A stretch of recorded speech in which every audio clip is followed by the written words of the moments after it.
As we said, it's one of the best things we do. Why wouldn't we have it? And the dads didn't plan the lockout. They had nothing to do with it. And they like coming, so we like having them. I think it's a great thing to do. We've enjoyed it. I did it when I was in Anaheim. We've done it ever since I came here. It's lots of fun, and lots of the guys they don't necessarily bring their dad. Their dad's been quite a few times, or if he's getting older, they bring a buddy, and lots of people get to experience the National Hockey League. It's been great. Who are you bringing this time? I'm bringing a college roommate. I've just about gone through all the roommates. You've got to do the whole Rolodex. There you go. I've quite a few. You're going to go with the same lineup as last game or something? Yeah, I mean, that's my plan at this point.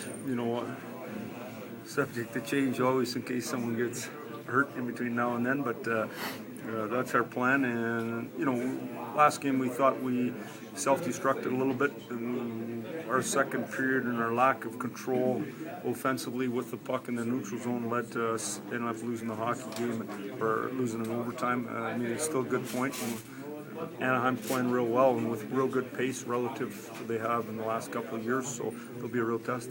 Have you seen Nick at all these last couple of days? I just said to Homer and Nick in the hallway, I should have loved you guys more when you were here. I miss them so much, the puck getting through from the point all the time, and Homer always getting the puck back. Everyone talked about Homer and his ability to tip pucks up, but he got it back like no man alive. And I even told him, even when you were yelling at me and I was yelling back at you, Homer, really it was just me sharing the love.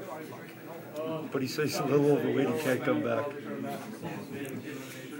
You think it's just playing at a better pace? Is that a key to why the Ducks have been successful? Well, I mean, they've brought in a bunch of people, and they look like they have more depth. The other thing about it is to me, the last couple of years was all about Getzey and Perry.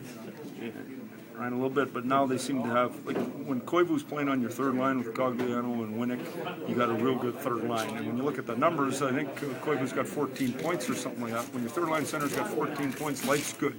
Depth is the key to the National Hockey League, in my opinion. If you got 3 sets of D that can play, you got 2 goalies that can play, and you got 4 lines that can play, you're off to the races.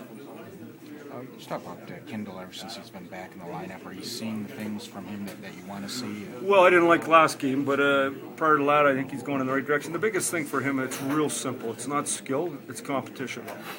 So he's got to just work that out over time. And I mean, the game's so simple in the end. If you want the puck more than the other guy, and you want it every shift more than the other guy, in the end you win.